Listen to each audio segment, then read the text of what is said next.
Swapnil sir, Talwara police स्टेशनचे सध्या in charge साहेब आहेत स्वप्नील सर.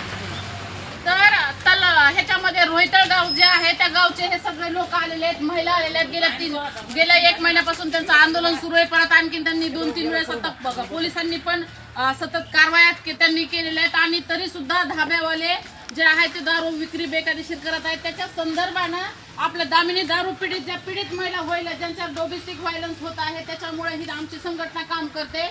तर याच्यासाठी त्या गावातली संपूर्ण दारूबंदी, लायसनची सुद्धा नाही, बिना लायसनची सुद्धा नाही, ती बंद केली पाहिजे.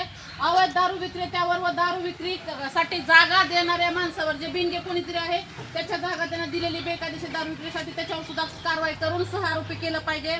अवैध हातभट्टी दारू विक्रीला जबाबदार गावचे पोलीस पाटील, ग्रामसेवक, तलाठी व सरपंचांना जबाबदार धरून पदावरून काढून टाकण्यात आलं पाहिजे. आता आपल्याकडे पोलीस पाटील आहेत तर पोलीस पाटलीचा गोपनीय अहवाल तुम्ही एसडीएम कार्यालयाला पाठवायचा की हे असं असताना सुद्धा हे दारू विक्री सुरू आहे म्हणून.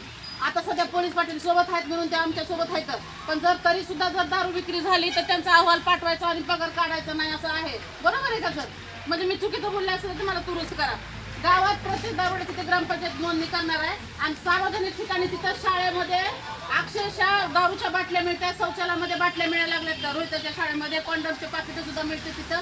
तर त्याच्यासाठी आपण कारवाई करणं गरजेची आहे. आणि तिथं जे काही व्यसनी पदार्थ आहेत त्या अवतीभोवती तेच पब्लिक प्लेस आहे, मंदिर आहे, मस्जिद आहे, तिथल्या शाळा आहे, ग्रामपंचायत कार्यालय आहे, आणखीन काय ग्रामदैवत तिथलं आहे, त्या भोवती सगळ्या दारूच्या बाटल्या पडल्या. त्याच्यासाठी तुम्ही संपूर्ण दारूबंदी करावी अशी ही मागणी आहे. एवढ्या मागण्या आमच्या आहेत. बरोबर आहे का बायानो? हो, बरोबर आहे ना?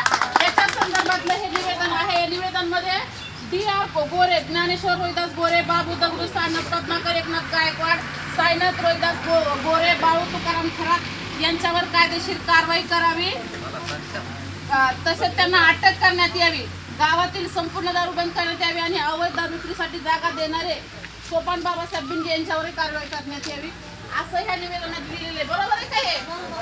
तर हे अशा पद्धतीने निवेदन द्यायचं आणि जर याच्यानंतर पुन्हा जर दारू विक्री सुरू राहिली तर पोलीस स्टेशनच्या इथं आता तसं सरकार म्हणतंय ड्युटीवर असताना पोलिसांनी दारू पिऊन यायचं, मग आपण म्हणायचं आमच्या संसारात दारू पिऊन नवरे संसार करायला तर आम्हाला हाणमार करायला तर तुम्ही बिप्यान ड्युट्या करा, आहे का नाही? त्यांना पाजूयात नंतर आता जर ऐकले नाही तर. बरोबर का सर? होय, या हे धरा बाहेर, धरा.